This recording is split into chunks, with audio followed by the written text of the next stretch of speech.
మనతో పాటు ఈ అంశం గురించి మాట్లాడటానికి బీజేపీ మాజీ ఎమ్మెల్యే మిట్టా పార్థసారథి గారు ఉన్నారు. పార్థసారథి గారు నమస్తే అండి.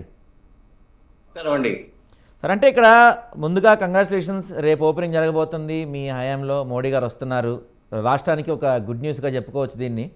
అయితే క్రెడిట్ వాడు జరుగుతుంది. అంటే వాళ్ళు టీడీపీ వాళ్ళ హయాంలో టీడీపీ తీసుకొచ్చిందని టీడీపీ వాళ్ళు కాదు వైసీపీ వాళ్ళని ఒక పెద్ద చర్చ నడుస్తుంది. ఏంటి, మీరు ఎవరి హయాంలో వచ్చిందంటారు? క్రెడిట్ మీరు ఎవరికి ఇస్తారు? యాజ్ ఏ బీజేపీ పర్సన్గా మీరే చెప్తారా?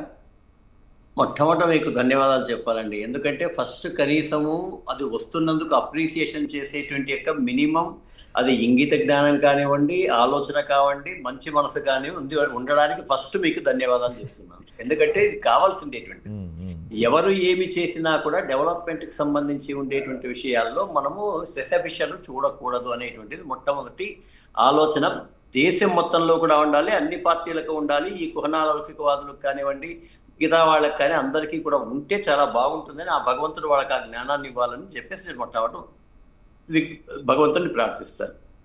ఇప్పుడు 2019కి ముందే శంకుస్థాపన చేశారు అన్నారు. అంటే పర్మిషన్ ఎప్పుడు వచ్చినట్లండి? 19కి ముందే పర్మిషన్ వచ్చినట్లు కదా. ఓకే.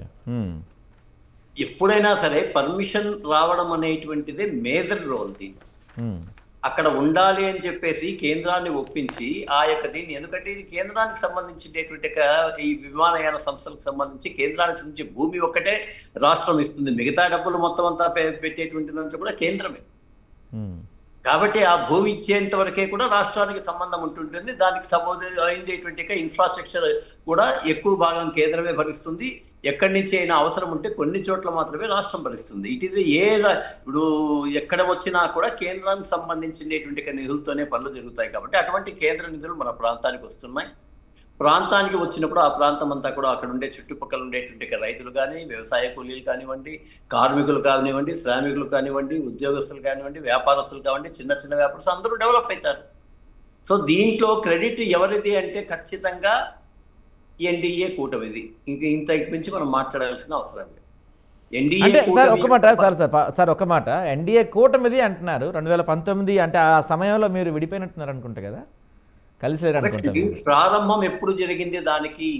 అంటే ఇందాక మీరే అన్నారు 2019లో దానికి సంబంధించి మీరు దాని గురించి అంటే 2019లో కూటమిలో విడిపోయినప్పుడు ఆ రోజుల్లో ఆ శంకుస్థాపన చేసిండే రోజు లేకపోతే అంతకు ముందు రోజు ఉండేంత వరకు కూడా పని జరగదండి. ఇట్ ఈస్ నాట్ కరెక్ట్ అంటాను నేను. ఎప్పుడు కూడా ఏదో ఫైల్ ఇక్కడ పెట్టేసేస్తే ఆన్ ది స్పాట్ లో ఒక సెకండ్ లో వచ్చేటువంటి వ్యవస్థ లేదు మన దగ్గర. అనేక రకాలైనటువంటి ఇష్యూస్ అన్నింటినీ కూడా తీసుకోవాలి. అనేక రకాలైనటువంటి వాళ్ళకి అడిగినటువంటి వాటికి సమాధానాలు చెప్పాలి. అక్కడ ఉండేటువంటి పరిస్థితిని గురించి వివరించాలి. ఇది సంవత్సరాల కొద్దీ పడుతుంది. అక్కడ ఉండేటువంటిదంతా ఒక క్షణంలో 19లో వేసేదానికి ఒక 2 నెలల్లో 3 నెలల ముందు కూటమిలో విడిపోయింది అనుకోండి.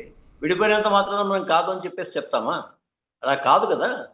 కాబట్టి దీనికి సంబంధించింది జరిగింది. దాని తర్వాత వచ్చింది ప్రభుత్వం కూడా కొన్ని పనులు చేసింది. వాళ్ళు కూడా ఎవరు పని చేయలేదని చెప్పలేము. ఎందుకంటే పని చెయ్యాలంతే. ఒక్కసారి అక్కడ శంకుస్థాపన చేసిన తర్వాత చెయ్యకపోతే వాళ్ళకు ఉండేటువంటి గౌరవ మర్యాదలు పోతాయి. వాళ్ళు చేయాల్సిందే.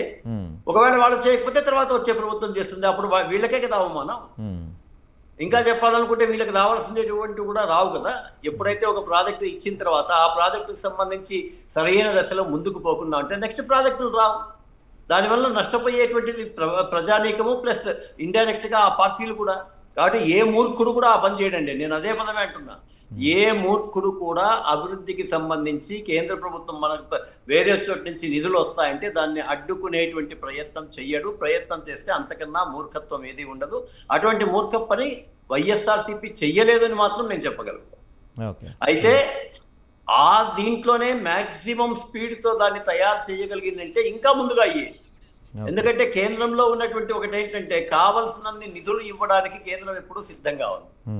ఎక్కడైనా సరే డెవలప్మెంట్ ఉంటుందంటే అది ఏ రాష్ట్రమైనా, పశ్చిమ బెంగాల్ అయినా, కేరళ అయినా, తెలంగాణ అయినా, ఇక్కడ ఉండేటువంటి బీజేపీ పాలిత రాష్ట్రాలైనా, ఇంకో రాష్ట్రాలైనా, అరే బాబు డెవలప్ కండి, మనకు 2047కు వికసిత్ భారత్ కావాలి, మనం ప్రపంచంలోనే అగ్రస్థానంలోకి వెళ్ళి అంత సృష్టి సంపాదించాలి కాబట్టి నేను ఒక్కడిని కష్టపడితే కాదు మనమందరము కష్టపడతామనే చెప్తాడు. ఇప్పుడు నరేంద్ర మోడీ గారు ఇది నా ఒక్కని యొక్క విజయం అని కూడా చెప్పడు. 144 కోట్ల ప్రజానీకం యొక్క విజయం అనే అంటాడు. కాబట్టి దాన్ని మనము ఆసరాగా తీసుకొని దాంట్లో మనము భాగస్వాములుగా ఉండి రాజకీయాలు ఎన్ని చేసుకున్నా కూడా డెవలప్మెంట్ దగ్గర మాత్రం అడ్డుపడకూడదు. వైఎస్ఆర్సీపీ డెవలప్మెంట్ కోసం ఫస్ట్ ప్రతిపాదిస్తానే, చంద్రబాబు నాయుడు గారు ప్రతిపాదిస్తానే, ఆయన చెప్పినటువంటి వీడియోలు 2 వింటే చాలు. బహుశా మీరు వేస్తారు అనుకుంటున్నా నేను. ఆ యొక్క దీంట్లో వేసిండేటువంటి ఒక వీడియోలో జగన్మోహన్ రెడ్డి గారు మాట్లాడే వీడియోలు చూస్తే ఈ రోజు ఆ క్రెడిట్ మాదే అంటే అంతకన్నా నీచం ఇంకేది ఉండదని చెప్పేసి నేను భావిస్తాను. రైట్. ఎందుకు అక్కడ పక్కనే విశాఖపట్నం దగ్గరలో ఉంటే ఇక్కడ ఎందుకు పెట్టాలా 1000 కోట్లు? ఏం చేస్తున్నారు అక్కడ? ఇలా రకరకాలుగా ఉండేటువంటి మాటలు మాట్లాడారు. అదే యొక్క సభల్లో నేను అధికారంలోకి వస్తే పొరపాటున ఇప్పుడు ఏమన్నా చంద్రబాబు నాయుడు గారు భూములు సేకరించినా కూడా నేను అధికారంలోకి వస్తే ఆ రైతులందరికీ నేను వాపస్ ఇస్తానని మాట్లాడాడు. గతంలో అయితే ఏం మాట్లాడినా కూడా నేను కాదనే దానికి అవకాశం ఉండేది. సాక్షాత్తు వీడియోలు ఉన్నాయి. కాబట్టి ఈయన ఈ రోజు దాన్ని కూడా కాదంటాడంటే ఇంక అంతకన్నా నీచం ఏది ఉండదని చెప్పేసి మనం రైట్ అండి.